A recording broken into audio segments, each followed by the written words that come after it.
Hi, Krithika. Welcome to the Animal Term podcast. Hi, I'm glad to be here. Thank you for inviting me.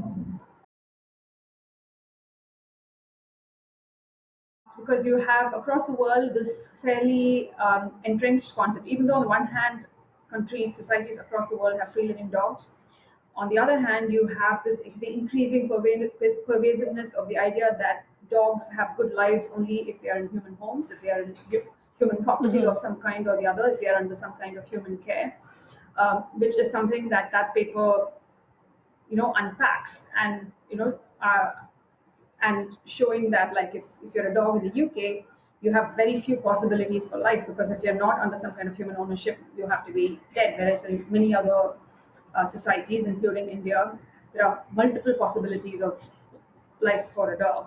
Now, as a street dog, you obviously you have to go look for your food. You might get run over by cars. You might fall sick and not have any medical care available for you.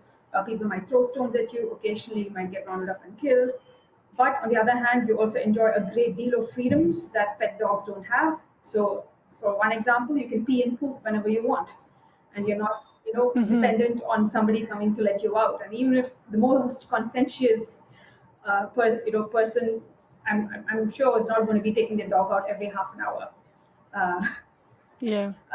so that's Yeah, just the ability to decide where you want to go on a walk and when you want to go on a walk.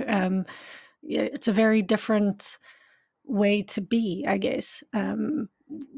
Who gets to decide your mobility, yourself or someone else? Yeah. Yeah. And so then I started to dig around and think a little more carefully about why is it that these very contrasting ideas of what constitutes a good dog life came up. And what the paper argues is that ideas of a good dog life can also be quite closely interconnected with various kinds of human interests in and of themselves. So for instance, in the UK, the fact that there are no street dogs now, no free living dogs right now, is directly linked to concerns around rabies in the late 1800s, when all free living dogs were rounded up and killed. And because the UK is an island, they were able to do that pretty successfully, and so it doesn't have porous borders.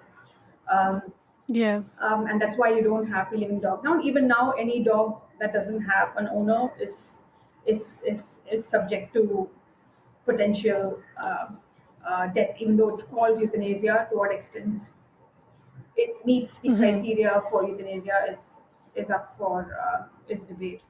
But then somehow over time, what has happened is that it's moved from being a practice of animal control, euthanasia in the context of places like the UK and many other regions, to an animal welfare practice. So oh, this is a stray dog, and if this stray dog, if he or she, if you're not able to find him or her a home, there is no other choice but for him or her to be euthanized, right? And it becomes animal welfare.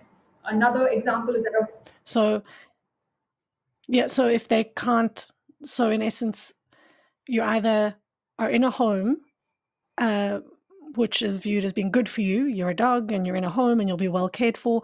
But if you're not in a human home, then you can't live a good life. So the only option is to kill you. exactly, yeah.